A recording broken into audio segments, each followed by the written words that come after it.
से इतना ध्यान रखते हैं कि शादी बड़े घर में होना चाहिए, फिर तो कमी किस चीज की है। पर ये गलत सोच है कि अगर आप बड़े घर में दे दो तो वो सुखी रहेगी, क्योंकि एक बहुत सुंदर रामायण से ही उदाहरण है कि राजा जनक ने भी अपनी बेटी के लिए तो राजघराना ही चुना था, राज परिवार था, पर उनका आधे से ज्यादा जिंदगी तो वनवास में गई। उस महलों में तो वो रही नहीं, लेकिन उन्होंने काबिल इतना बनाया कि वो वनवास में भी अच्छे से उन्होंने अपना जिंदगी निकाल ली। तो आप बेटियों को काबिल बनाइए, ये मत सोचिए कि परिवार बड़ा है तो वो सुखी रहेगी, ये गारंटी किसी ने नहीं ली है। कई महलों में भी बेटियां रो रही है और कई नॉर्मल घरों में भी बेटियां बहुत खुश है। बिल्कुल। सफल होना मुश्किल नहीं है, बहुत लोग हो जाते हैं, सफल रहना मुश्किल है। आप एक पीक पॉइंट पे आ सकते हो, लेकिन आप फिर नीचे चले जाओगे अगर आपने उस प्लेस को नहीं संभाल के रखा। तो आपको प्लेस संभालने की जरूरत है। आप जब शुरुआती रिश्ते में आते हैं, आप इतनी बड़ी बड़ी बातें करते हैं, आप इतना अच्छा बन के दिखाते हैं, और एंड ऑफ द डे जब रिश्ता पक्का हो जाता है तो आप सब छोड़ देते हैं, और फिर उसका ब्लेम आप सामने वाले पे लगाते हैं कि अब भी ये सब चीज की जरूरत है क्या? बिल्कुल है। आप उसको खत्म कर देते हो, और इसलिए लोग कहते हैं कि प्यार हो चाहे चांद, दूर से ही अच्छा लगता है, क्योंकि मिलने के बाद उसमें दाग दिखने लगता है। ब्यूटीफुल। भगवान कहते हैं कि तू करता वही है जो तू चाहता है, और होता वही है जो मैं चाहता हूँ। तो तू कर वही जो मैं चाहता हूँ, फिर होगा वही जो तू चाहता है। भगवान का जो भक्त होता है वो दुनिया में किसी से नहीं डरता। प्रहलाद जी के ऊपर इतने बड़े बड़े अत्याचार किए उनके पिता ने, हिरण्यकश्यपु ने, पर वो कभी डरे नहीं। उन्होंने कभी भगवान का साथ छोड़ा नहीं, अपना समर्पण, अपना सरेंडर, अपना विश्वास भरोसा मजबूत रखा। हमारा विश्वास थोड़ा 50-50, इसलिए हमें डर बना रहता है। जिस दिन पूरा हो जाएगा तो उस दिन डर नहीं, फिर तो आप एकदम सीना तान के जियोगे, खुल के जियोगे, भगवान सामने मेरे। मृत्यु का घाव उतना बड़ा नहीं होता जितना अपमान का होता है। किसी को अपमानित मत करो, क्योंकि उस धुन में व्यक्ति कुछ भी कर बैठता है। किसी को कुछ कहने से पहले 100 बार सोचिए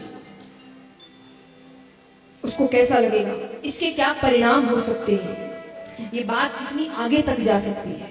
शादी अब जीवन भर एक कमरे में एक साथ रहना है, हर रूप से दोनों को देखना है, चाहे अच्छा हो, बुरा हो, गुस्सा हो, प्यार हो, चिंता हो, प्रॉब्लम्स हो, सब चीज सहना है।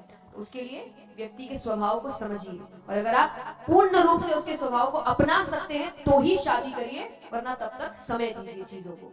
सोचिए, इतने बड़े संत जिनका किडनी का डायलिसिस चलता है, वो जब डॉक्टर्स ने अपने हाथ टेक दिए कि भाई अब आपको कोई नहीं बचा सकता, वो तो भी जीव है, तो वो जब वृंदावन पहुंचे थे तो वो जहां पर रुक रहे थे, तो वहां पे जो आश्रम के ओनर थे वो आके बोले, बाबा क्षमा कीजिएगा, 15 दिन से ज्यादा आप यहाँ पे नहीं रुक सकते। वो बोले क्यों?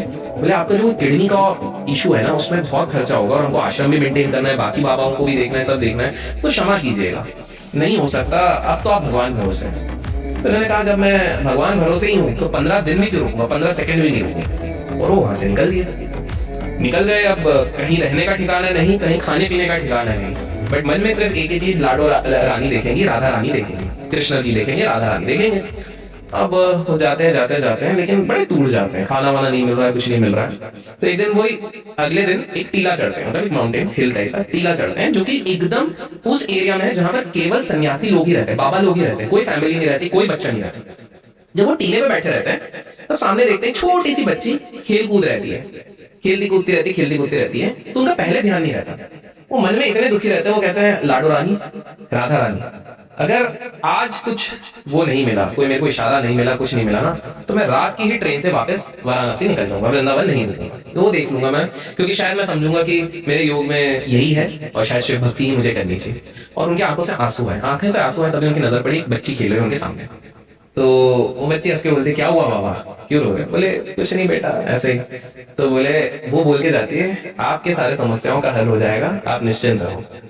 और इतने में बाबा आंख बंद करते फिर देखते हैं तो वो गायब हो जाती है, कहाँ गई पता नहीं। अब उन्हें इल्यूजन नहीं देखा, उन्हें कुछ तो देखा है।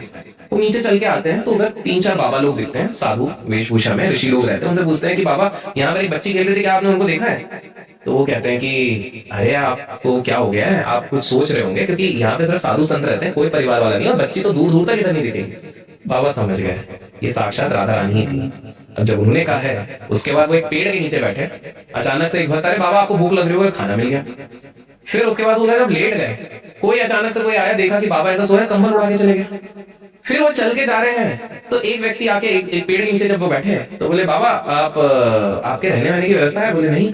तो बोले यार आप हमारा तो सौभाग्य होगा, रहने की व्यवस्था होगी। आप यकीन मानना, आप जीवन में कितने भी हारे हुए, ये मैं चैलेंज के साथ कहता हूँ, जब कोई काम ना आए ना, कोई भी काम ना आए, आप बिल्कुल हार जाएं। सिर्फ 3 दिन, मैं सिर्फ 3 दिन की बात कर रहा हूँ। 3 दिन आप दुनिया में कहीं भी, आपके पास खाटू श्याम जी की तस्वीर हो, उनका विग्रह हो ना हो, कोई बात नहीं, आप उनका ध्यान करके 3 दिन जोत लगा करके अपने मन की इच्छा बोल दीजिए उनसे, सर चौथे दिन इच्छा पूरी हो जाएगी। ये मेरा दावा है, ये वरदान है भगवान का।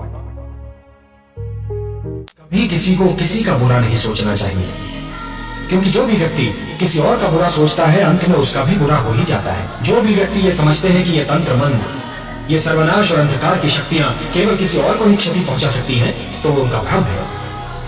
सत्य तो ये है महादेवी कि जो ईश्वर के सच्चे भक्त होते हैं, जो स्वयं ईश्वर पर संपूर्ण विश्वास करते हैं, ये तंत्र मंत्र की शक्तियां उनका बाल भी नहीं बांका कर सकती। और जो व्यक्ति तंत्र मंत्र में विश्वास करता है, वो ये भूल जाता है कि यही तंत्र मंत्र की शक्तियां स्वयं उसका भी सर्वनाश कर सकती। जो व्यक्ति सोचता है कि मैं लोगों को बदलूं कि दुनिया बदलेगी, उससे कहीं ज्यादा बेहतर है अगर हर व्यक्ति ये सोचे मैं अपने आप को बदलता हूँ, दुनिया अपने आप बदलती है। इसीलिए कहावत है कि nothing life will change until you change, and when you change then everything will change. देखो, अगर संतोष करोगे तो जैसी स्थिति में उतने में आनंदित रहोगे, और संतोष ना हो तो करोड़ अरब खरब बढ़ते जाए फिर भी आप असंतुष्ट रहेंगे। सबसे बड़ा धन है संतोष धन। संतोष से कामनाओं का नाश होता है। संतोष करो, भगवान ने तुम्हें जो दिया है बहुत दिया है। नीचे झांक करके देखो, बहुत ऐसे लोग हैं जिनके पास जो तुम्हारे पास है वो उनके पास नहीं है। ऊपर मत देखो, नीचे झांक के देखो, बहुत से ऐसे लोग हैं जो तुम्हारे पास है वो उनके पास नहीं है।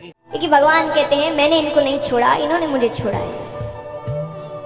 आपको जरूरत है भगवान की ओर कदम बढ़ाने की, भगवान को अपना बनाने की। भगवान पर भरोसा ऐसा रखिए जैसे एक बच्चा अपने माँ बाप पर रखता है। और मैं हमेशा कहती हूँ माँ बाप को कि ये भरोसा अपने बच्चों में लाइए।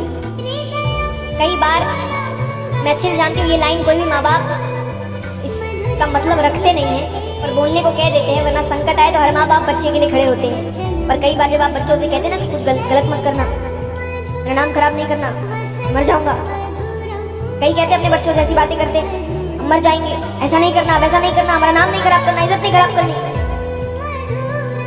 पर इंसान होते हैं, इंसानों से गलतियां होती है, आपसे भी हुई होगी। मैं हमेशा कहती हूँ माँ बाप अगर एक बार खुद का जीवन मुड़ कर देखे, उनसे भी बहुत गलतियां हुई है, बच्चों से भी हो सकती है। पर अब मान लीजिए बच्चे से अगर गलती हो गई तो आपके पास आएगा, तो डर गया, इनको तो बता ही नहीं सकता, तो उस गलती को ठीक करने की कोशिश करता है। अब वो दूसरों से मदद मांगता है। अब दुनिया को जितना आप समझते हैं कोई नहीं समझता कि हाँ दुनिया उसकी सहायता करने नहीं बैठी है, उसका फायदा उठाने बैठी है। तो जब आप अपने बच्चों को अपने से दूर कर देते ये कहकर और वो दुनिया वालों से मदद मांगते हैं, तो कहीं ना कहीं वो दुनिया वाले उनका इतना फायदा उठाएंगे, इतना गलत करेंगे उनके साथ, अंत में वो आपके ही पास आएंगे पर पूर्ण रूप से खत्म होकर। तो उनको लग रहा है कि क्या हो गया। तो इससे अच्छा ये नहीं है कि अपने बच्चों को ये कह देना कि ध्यान से रहना, संभल के रहना, बच कर रहना, कुछ ऐसा मत करना कि तुम्हारी जिंदगी खराब हो जाए, लेकिन फिर भी अगर कुछ गलती हो गई मेरे पास आ, सब संभालेगा, डरना मत, मेरे पास आ। ये अच्छा नहीं है।